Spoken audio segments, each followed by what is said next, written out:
Hello students, आज के इस वीडियो में हम पढ़ेंगे DTA, जिसे हम कहते हैं डिफरेंशियल थर्मल एनालिसिस। तो पिछले वीडियो में हमने पढ़ा था TGA, जिसे हम कहते हैं थर्मोग्रेविमेट्रिक एनालिसिस। थर्मोग्रेविमेट्रिक एनालिसिस क्या होता था कि आप किसी सैंपल को अगर आप हीट दोगे, टेम्परेचर दोगे और एक टाइम तक आप उसको हीट देते रहोगे, तो आप उस हीट और टेम्परेचर और टाइम के अकॉर्डिंग उसके वेट में लॉस की अगर स्टडी करते हो तो वो क्या है, थर्मोग्रेविमेट्रिक एनालिसिस। अब ये भी उसी तरीके का एक है कि डिफरेंशियल थर्मल एनालिसिस। डिफरेंशियल का मतलब सी समझ आ रहा है, डिफरेंस, दो चीज़ों के बीच का डिफरेंस बताना।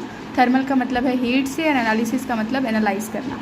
प्रिंसिपल क्या है इसका, मेन प्रिंसिपल यही है। डिफरेंशियल मतलब आप इसमें ऐसा समझ सकते हैं कि आपका एक रेफरेंस कंपाउंड होगा और आपका एक सैंपल होगा। रेफरेंस का मतलब किससे है कि जिसका आपको मतलब उसका आपको मेल्टिंग पॉइंट कि वो कब मेल्ट होगा, कब उसके वेट में लॉस होगा, ये आपको पता है। और सैंपल जिसका आपको नहीं पता है, तो आप रेफरेंस से कंपैरिजन करके अगर आप एनालिसिस करते हो तो उसको हम बोलते हैं डिफरेंशियल थर्मल एनालिसिस, जो नाम में ही समझ आ रहा है। प्रिंसिपल क्या है, the technique in which the difference in the temperature between the sample and a reference material is monitored against the time and temperature by the temperature of sample in a specific atmospheric program। मतलब क्या है, आपको reference और sample दोनों के बीच के difference को पता करना है। रेफरेंस का मतलब ही है इस टर्म से जो नोन हो, जिसके बारे में आपको पता हो। एंड रेफरेंस के बाद एक और चीज़ क्या है आपका, सैंपल। सैंपल मतलब आपको रेफरेंस से अपने सैंपल को कंपैरिजन करना है, ठीक है। तो क्या है, इस चीज़ को हम बोलते हैं phase transition state. Phase transition का मतलब किससे है, सॉलिड से लिक्विड में कन्वर्ट होना। एक फेज़ है हमारा सॉलिड, आपने जब इसको हीट दिया, हीट आपने जब इसको प्रोवाइड किया तो ये क्या होगा, लिक्विड में कन्वर्ट हो जाएगा हीट देने के साथ साथ। तो जब सॉलिड से वो जिस टाइम पे लिक्विड में कन्वर्ट हो जाता है, ठीक है, एक टेम्परेचर दोगे, आप एक टाइम तक उस टेम्परेचर को देते रहोगे, तब वो लिक्विड में कन्वर्ट होगा। तो सॉलिड से लिक्विड में कन्वर्ट होने के कारण हम इसे क्या बोलते हैं, phase transition thermal analysis. Del T जिसे हम लेते हैं, ये हम लिखा हुआ है TR, that is temperature of reference and temperature of sample, जिसके बीच के डिफरेंस को हमने मेज़र किया है डेल टी से, जो कि है डिफरेंशियल थर्मल एनालिसिस। इसका इंस्ट्रूमेंटेशन कुछ इस तरीके का होता है, आपके पास एक रेफरेंस आपका सैंपल होल्डर होता है और एक होता है आपका सैंपल होल्डर, एक रेफरेंस होल्डर होता है जिसमें आपका रेफरेंस जो नोन है वो होगा, एंड एक होता है आपका सैंपल होल्डर जिसमें आपका अननोन है वो होगा। अब आप इसको क्या करोगे, हीट दोगे, ठीक है। फर्नेस लगा होता है चारों तरफ, फर्नेस का मतलब होता है हीटर, चारों तरफ इसको हीट करने के लिए क्या लगा होता है, हीटर। आपने यहाँ पे थर्मोकपल लगा दिया, यहाँ पे लगा होता है थर्मोकपल, यहाँ पे रेफरेंस का टेम्परेचर मेज़र करने के लिए टेम्परेचर कंट्रोलर, सैंपल का टेम्परेचर मेज़र करने के लिए टेम्परेचर कंट्रोलर। और उसके बाद हम क्या करते हैं, हीट करते हैं और दोनों के बीच का डिफरेंस पता करते हैं। कि फॉर एग्जांपल अगर मान लो ये 100 डिग्री पे मेल्ट हो जा रहा है, हमको पता है कि ये 100 डिग्री पे मेल्ट हो जाता है हमारा रेफरेंस, और इसका आ गया 90, तो 90 के बीच का हम पता लगाएंगे कि कितना इससे कम है, ज़्यादा है, दोनों में कंपैरिजन करते हैं, ठीक है। फिज़िकल चेंजेस इसमें हम इसलिए फिज़िकल चेंजेस इसलिए बोलते हैं क्योंकि इसमें फेज़ ट्रांजिशन होता है, सॉलिड से लिक्विड में कन्वर्ट होता है हमारा सैंपल, ठीक है। तो DTA के पार्ट्स क्या होते हैं, it is consist the following components. First है हमारा furnace sample holder and reference holder with a thermocoupled assembly, ठीक है। सबसे पहले हमारा सैंपल होल्डर आ जाता है और एक होता है हमारा रेफरेंस होल्डर, जो कि मैंने दिखाया, ये आपका रेफरेंस होल्डर और ये आपका सैंपल होल्डर। उसके बाद आपका नेक्स्ट क्या है, sample holder furnace to heat the sample. मतलब आपका जो सैंपल होल्डर है उसका फर्नेस अलग अलग लगा होता है दोनों को हीट करने के लिए। फिर फर्नेस एटमॉस्फेयर कंट्रोलर, फर्नेस के आसपास एक अलग से एटमॉस्फेयर क्रिएट होगा, तो उसको कंट्रोल करने के लिए एटमॉस्फेरिक कंट्रोलर लगा होता है। To maintain the suitable atmosphere in the furnace and sample holder, ठीक है। सैंपल होल्डर और फर्नेस के आसपास एक एक एटमॉस्फेयर क्रिएट करने के लिए लगा होता है।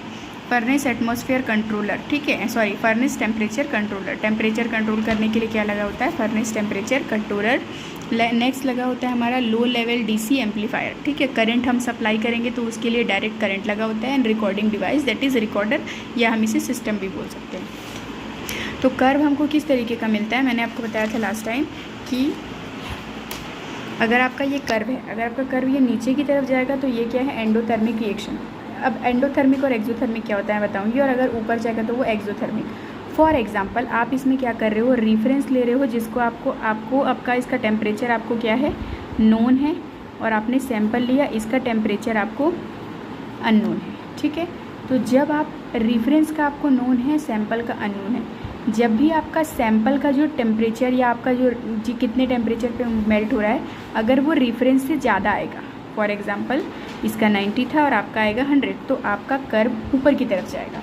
ठीक है, अगर आपका इससे कंपैरिजन ही करना है हमको, तो अगर वो ज़्यादा आएगा तो कर्व हमारा ऊपर की तरफ जाएगा, तो उसे हम बोलते हैं एक्सोथर्मिक। और यही चीज़ अगर रेफरेंस से कम आएगी तो उस कंडीशन पे क्या होगा, हमारा ग्राफ नीचे की तरफ जाएगा। ये तो इसको हम क्या बोलेंगे, एंडोथर्मिक। ठीक है, देखिए अगर मान लीजिए कि आपको आपका रेफरेंस से आपको कंपेयर करना है, तो उस कंडीशन पे अगर आपका ग्राफ ऊपर की तरफ रेफरेंस से ज़्यादा आता है तो आपको यहाँ पे इसको आप क्या बोलोगे, एक्सोथर्मिक। अगर यही ग्राफ आपको नीचे की तरफ मिलेगा तो आप इसको बोलोगे एंडोथर्मिक। ये होता है हमारा मेन ग्राफ। उसके बाद आ जाता है हमारा नेक्स्ट एप्लीकेशन ऑफ DTA। छोटा सा ही टॉपिक है ये। एप्लीकेशन क्या, DTA curve for the two substance are not identical hence they are serve a fingerprint various substance. अगर आपको दो सब्सटेंस के बीच कंपैरिजन करना हो तो आप ये इसका यूज़ कर सकते हो। Use to the study of characteristics polymeric material. ठीक है, कोई पॉलीमर मटेरियल्स की स्टडी के लिए यूज़ करते हो। DTA is widely use in pharmaceutical food industry. ठीक है, DTA में भी use for the cement chemistry, mineralogy research and environmental studies. Use for the determination of heat reaction. Next है आपका use for the determination of heat reaction specific heat energy change. आप heat की energy में change को आप इससे measure कर सकते हो। फिर फैक्टर अफेक्टिंग में इसके दो टाइप के फैक्टर आ जाते हैं, instrumental factor and sample factor. Instrumental factor में आपके वही आ जाएंगे size and shape of sample.